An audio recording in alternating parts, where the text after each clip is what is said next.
L'examen du rapport de la Commission de l'aménagement du territoire, infrastructure et nouvelles technologies de la communication et de l'information sur la proposition de loi relative à l'aménagement du territoire a suscité un débat houlé à la plénière de l'Assemblée nationale ce lundi 16 mai 2022. Parmi les questions soulevées par les députés nationaux figurait celle du fondement constitutionnel de cette loi, ce qui a mené le bureau à saisir le Cour constitutionnel de donner son interpellation. Le président de la commission ATI-NTIC, José Ngwanda, donne son point de vue. Lors du débat général, quand le ministre de l'Aménagement du territoire s'est présenté pour défendre le projet de loi, cette question de fondement constitutionnel avait été soulevée.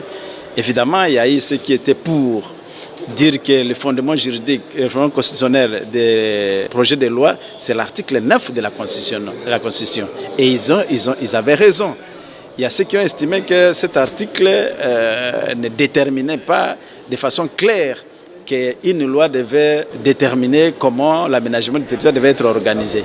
Mais lorsque vous lisez cette loi minutieusement, et à son alinéa 2, qui parle de la gestion de l'espace territorial de la RDC, gérer, c'est ça, aménager.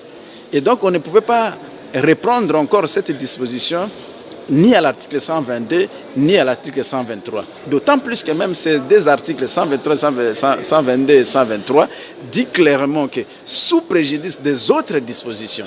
Donc quand il dit sous préjudice, donc il fait allusion aux autres dispositions qui sont prévues dans la Constitution, notamment cet article 9.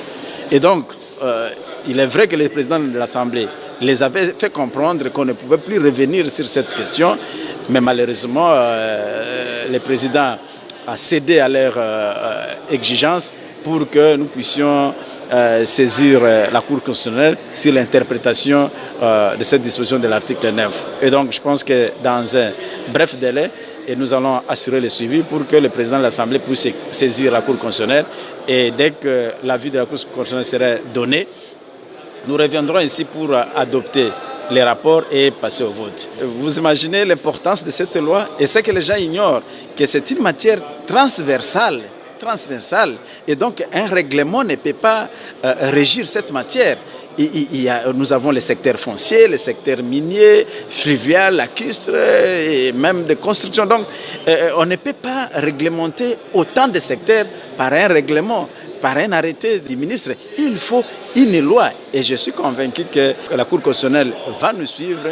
On considérera que l'article 9 de la Constitution est bel et bien le fondement juridique de ce projet de loi. Ce projet de loi relatif à l'aménagement du territoire en République démocratique du Congo a pour objet de fixer le cadre juridique et institutionnel de l'aménagement du territoire en RDC, de préciser les règles régissant la structuration, l'occupation et l'utilisation de l'ensemble du territoire à différents échelons, d'assurer la mise en œuvre cohérente sur l'ensemble du territoire national de la politique nationale du développement ainsi que des politiques publiques et lois sectorielles à tous les échelons territoriaux dans une démarche ouverte, participative, coordonnée et intégrée. À ce titre, elle définit notamment les principes fondamentaux de l'aménagement du territoire, les obligations de l'État des provinces et des entités territoriales décentralisées